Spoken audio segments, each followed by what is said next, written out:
یہ فرمان بھی آپ کا ثابت ہے کہ اوصیکم بالنساء خیرا، میں تمہیں وصیت کرتا ہوں کہ عورتوں کے ساتھ حسن سلوک سے پیش آنا۔ یہ تمہاری گھروں کی بیویاں نوکرانیاں یہ باندھی نہیں ہیں کہ جو چاہو ظلم و ستم ڈھاؤ، ان کے تمہارے برابر کے حقوق ہیں۔ اچھے طریقے سے پیش آنا، اچھے رویے سے پیش آنا۔ خیرکم خیرکم لأہلی وانا خیرکم لأہلی، تم سب میں بہترین کون ہے؟ وہ شخص ہے جو اپنی بیوی کے لیے بہترین ہو۔ یہ خیر کی تعریف ہو رہی ہے۔ ایک بندہ بہترین کب ہوتا ہے سن لو، کس شہادت پر سب سے بہترین ہے؟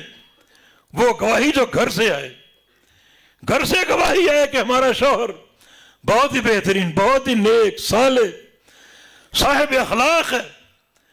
باہر تو تم کوئی بھی روپ دھار سکتے ہو، باہر تمہاری لالچیں ہوتی ہیں، لوگوں سے میل جول ہوتا ہے، ذاتی مفادات ہوتے ہیں، بڑے متقی بنے پھرتے ہو، اچھے اخلاق سے لوگوں سے پیش آتے ہو، خندہ پیشانی سے ملتے ہو، اور گھر پہنچتے تو ماتھے پر بل، بد اخلاق بن جاتے ہو۔ باہر کی گواہی معتبر نہیں ہے، گھر کی گواہی معتبر ہے۔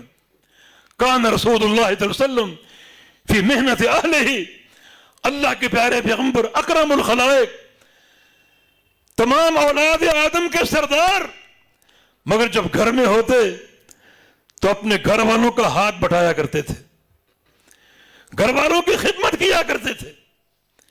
آپ کا حسن سلوک اور آپ کی سنت مبارکہ تو آپ کی حیات طیبہ کی جو آخری وصیتیں ہیں ان میں یہ بات بطور خاص شامل ہے کہ اوصیکم بالنساء خیرا، کہ میں تمہیں وصیت کرتا ہوں عورتوں کے ساتھ حسن سلوک کی۔